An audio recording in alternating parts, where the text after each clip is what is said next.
Hey Aries, this is your look at the astrology of May 2021. My name is Katie Sweetman and this is Empowering Astrology. So let's just get to it.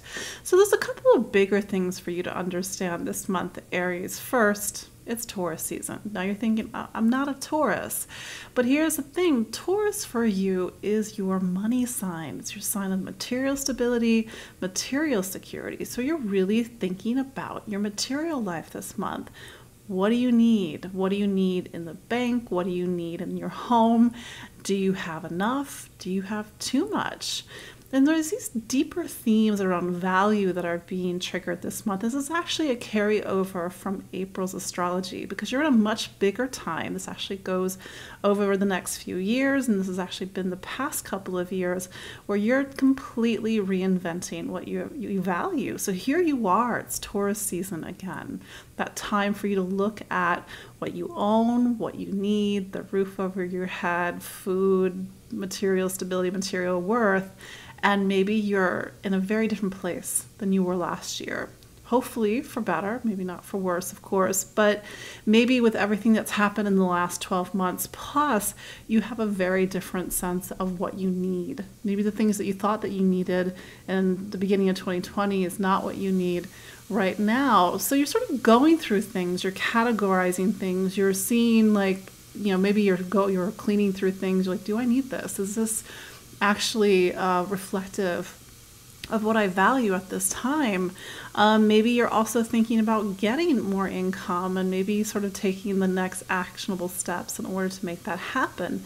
But again, I think there's a bigger theme at play. If you are sort of focusing on income and how you earn a living, I think with everything that's been changing the past couple of years, how you earn a living has to match your values, meaning not somebody else's values or your community's values. It has to match your values, and maybe your values have shifted.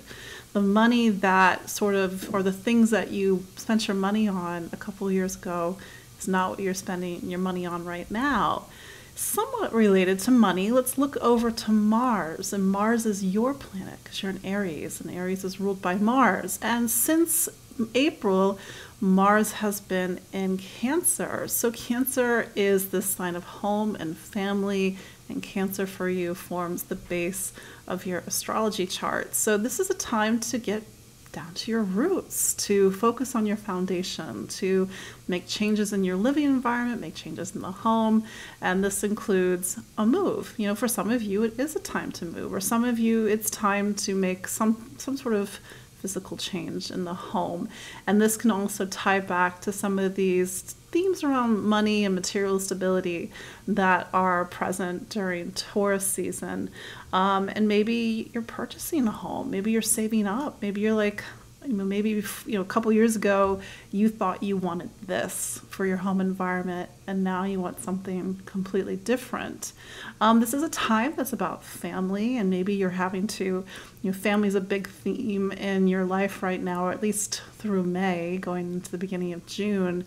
Mars, and you are ruled by Mars, to be fair, but Mars at this part of the chart, Mars in Cancer, it's not a, let's say, quiet influence in your astrology right now. Maybe you're just feeling a little more emotional than usual, a little prickly, because you're having to deal with the past, with family. Maybe there's some bigger familial issues that are coming up, but sort of like your home environment needs a lot of attention. Aries, you're the sign of action, so you might have to take action with something about a family member at this time. That said, we have Mercury going into Gemini on May 3rd, followed by Venus in Gemini on May 8th. So we sort of have a little bit of a shift in Taurus season where it's more about, let's say at the beginning of the month, your material needs, material stability. And that's still the case, but then it goes into more of a Gemini feel after the 8th of May, and Gemini wants to accumulate. Venus and Gemini, it's like, here, let's get more. Let's try all the things. It's a very busy place for Venus to be. It's also a very social place for Venus to be. And maybe because Venus is your relationship planet, you've got a lot of social connections, social interactions happening in the second half of this month. Maybe it's time to, party. I realize there's not a lot to party about right now, but Venus loves to connect, loves to socialize, loves to schmooze. So maybe it's just kind of more social engagements, even if they're virtual, towards the end of this, kind of the beginning to the middle of the month. But as we, sort of the big news this month is that Jupiter goes into Pisces. Actually, one of the big things this month, one of the three big things this month. Jupiter is about faith and truth and wisdom. And when it goes into Pisces, Pisces is what's called your last sign. This is a time that's about inner faith, searching for meaning. Maybe you have been through a lot, Aries, and it's time to go inward. It's time to find those answers deep within. And you're sort of stepping into this time that in a way presages something that's going to happen in a couple of years, where you have to start to answer big questions. So I think Jupiter's time in Pisces, there'll be a little bit of a dip into Pisces. We'll see Jupiter go into Pisces from May 13th to July 28th of 2021. It goes back out, it goes into Aquarius, and it goes back in at the end of the year. But I think that you're going to start to get a little more existential as you go into the middle part of May, and then in June and July as well. And this might pull you towards spirituality or spiritual themes or meditation, or trying to, again, find the best that you can, the answers to these bigger existential questions. Jupiter in Pisces, it is going to activate some of this eclipse energy that's on the horizon. Yes, it's eclipse season again this month. That will happen later this month, but before that can happen, we do have to have a Taurus New Moon on May 11th. So this Taurus New Moon, it picks up again these themes around value, security, material needs, material stability, and maybe you're thinking about what you need to buy and accumulate and to gather and the resources you need at this time. Again, Venus will be in Gemini. It's a little bit of a social, schmoozy, busy, travel-y place for Venus, and so maybe you are having to connect with neighbors or friends, or share resources, or connect in terms of making a friendship or community of value at this time. Connection is really important, and I think that's something that we had to learn the hard way in 2020. And as we go into May 20th, it's Gemini season, and then it really will start to pick up this energy of movement and travel, and especially short trips or kind of going back and forth in your neighborhood. But the other big news this month is that Saturn turns retrograde. It turns retrograde on May 23rd. Just for the technical people out there, it's turning retrograde at 13 degrees of Aquarius, almost like Capricorn.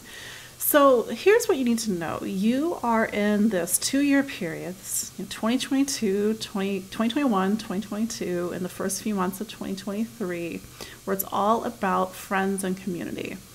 It's, who are your friends? Who's part of your social network, your tribe? Who is going to support you at this time? Again, we can't do things alone. We need connection. So this is a time for you to get very clear about who are your friends, who are your allies, and your connection. And this is, to be fair, a bigger time about building community. And when Saturn turns retrograde, it's sort of a check-in on a process. Saturn is saying to you, Aries, who are your friends? Who can you rely on? Who can you trust? Who is going to be there and support you? And if the answer for you is nobody, then you have some work to do, because that's the point of Saturn. Saturn is trying to get us to build, to make the systems and networks that are going to support our lives, especially at this time. And we need allies. We need a connection again. So you're working. This is what Saturn wants you to do. And if something's not working, meaning you have people in your life who are toxic or who aren't supportive or break down the systems in your life, Saturn's like, no. Saturn sets a hard boundary. And maybe you do need to set hard boundaries with some of the people, some of the social connections in your life. But do keep in mind that Saturn is not going to leave this part of your life until March of 2023. So Saturn, when it gets to that point in a couple of years, it wants you to look back and say, okay, now who's there? Who's there for you? And usually the people that are left after this time are the people who are rock solid and the people that you can trust and count on. But then there's a lunar eclipse on May 26th. Yes, it's eclipse season. So here we are 6 months later after we had eclipses at the end of November and December of 2020. These eclipses are in Sagittarius, which is where we're going to have this lunar eclipse on May 26th. And then 2 weeks later, on June 10th, we're going to have a solar eclipse in Gemini. So Sagittarius and Gemini, they're very much the signs about information, ideas, wisdom, knowledge, philosophy, faith, travel, intercommunication. And because the South Node is in Sagittarius right now, there's been this theme since 2020 where we have to really examine what we believe in and what we think is truth. And the thing about the South Node in Sagittarius is maybe the things that we thought were true are not true, or maybe the convictions and the things we're so riled up on actually aren't true. Or the North Node in Gemini is a pull to get new ideas, new information, and sort of keep our options open. Whereas Sagittarius wants to put all of its cards, so to speak, on one place. This is it. This is the hill I'm going to die on. But no, North Node in Gemini is like, no, you need new ideas. And so I always tell people, like, catch yourself. If you're saying something is right, just say, maybe I'm wrong. Even if you know it's right, just say, maybe I'm wrong. Because it sort of opens up that Gemini energy that allows you maybe to be wrong or to see things from different perspectives or be able to talk and to communicate with somebody and have it not be such a tense conversation about this is right, this is wrong, these are my beliefs, this is, you know what I mean? So it's just something to keep in mind. So this full moon on at 5 degrees of Sagittarius on May 26th, it's that next one. We had solar eclipse on December 14th, 2020 in Sagittarius. We had the first of the series on June 5th of 2020. That was in Sagittarius. So that's why right now it's so much about our convictions, our faith, our truth, sort of these bigger philosophies and ideologies. And with Saturn in Aquarius, it's about equity and justice and how we're all connected and how we're all disconnected and how we don't see each other and how we don't hear each other. So these are themes that might be coming up in your life, and maybe you're trying to figure out, especially with Jupiter and Pisces, what do you believe in? And maybe you're having to open up and feel and surrender, Pisces, because the things that you thought were real or true, maybe not, I don't know, we'll see. But that said, I mean, maybe travel is a big theme, or even education is a big theme. And maybe you have to make, because it's a lunar eclipse, you have to make a decision about your education, or a decision about your faith, or a decision about your convictions, or a legal matter, or sort of the bigger directions of your life. And then as we go into the end of the month, on May 30th, Mercury will turn retrograde. Don't worry. It's just another time for Mercury to turn retrograde. And when Mercury turns retrograde, it'll turn retrograde in Gemini. So just a little heads up. I'm not a big freaker outer about Mercury retrogrades. This is not me saying freak out about Mercury retrograde, but do your due diligence. Cross your T's, dot your I's, double check information. I think with Mercury turning retrograde in Gemini, we just have to be a little bit more diligent, because Mercury is in its home sign. Mercury's in the sign of communication, ideas, information. It's in the middle of an eclipse cycle. So maybe information is coming out, maybe something that's previously hidden or something that we didn't see before is being revealed, or maybe we're just getting our wires crossed. So just have a lot of patience as you go into the end of the month, Aries. I know that, with Mars, your planet, and Cancer, you are feeling a lot right now. You got a lot of emotions bubbling up, but make sure you're getting the right information, because Mercury will square Neptune when it turns retrograde. And so it's very important to make sure that you're getting the correct information, the right information. So just make sure you have a lot of backup plans as you go into the end of the month. So that is your look at the astrology, Aries. It's May of 2021. My name is Katie Sweetman. I'm an astrologer and psychic medium here in Brooklyn, New York. And you can find me online at empoweringastrology.com. I'm also on Instagram, Facebook, and you can sign up for my newsletter. So do check me out and subscribe to this YouTube channel. Take care. Bye.